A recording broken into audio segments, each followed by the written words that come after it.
All right, we're talking Stanford football with Donald King from Last Word on College Football. Please join him there and his colleagues as they break down the college football season as we head towards summer camp the first week of August.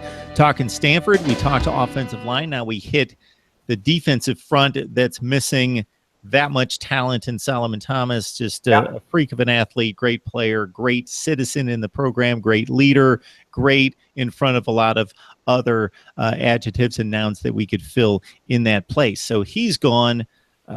Harrison Phillips is a guy on the inside that's coming back. That's probably the most productive player that you have coming back. I know Dylan Jackson's a pretty experienced guy as well, but the cupboard's not necessarily bare, but it's slim pickings. Yeah, it's a little thinner. This is probably the thinnest position group.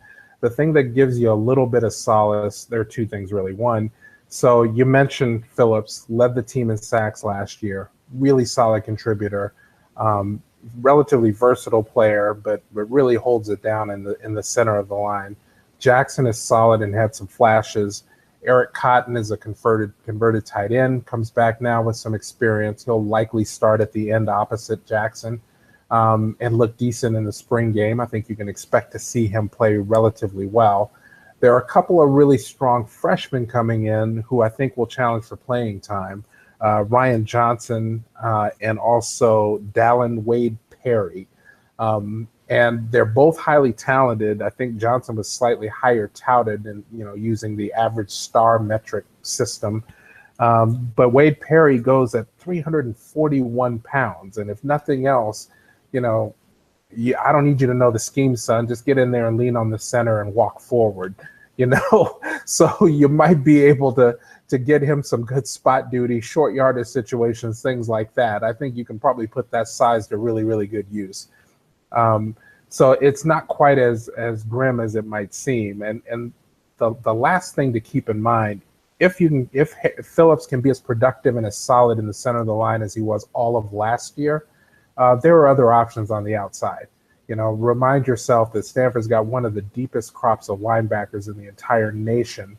And there are a couple of guys, Callum Baye, you might argue, plays more like a DN than he does an outside linebacker anyway, particularly in certain sets, particularly in obvious passing situations. There's some flexibility there that the coaching staff can leverage to get pressure on the quarterback in other unique ways, should that become a necessity because of the personnel issues or potential thinness on the DL.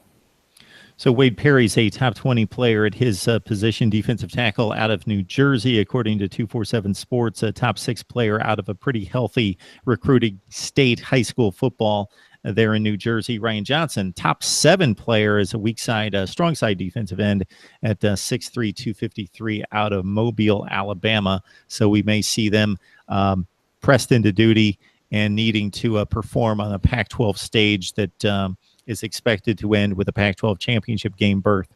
All right, Donald King from Last Word on College Football breaking down the Stanford defensive front for us. Thank you, Don. Thanks, Mark.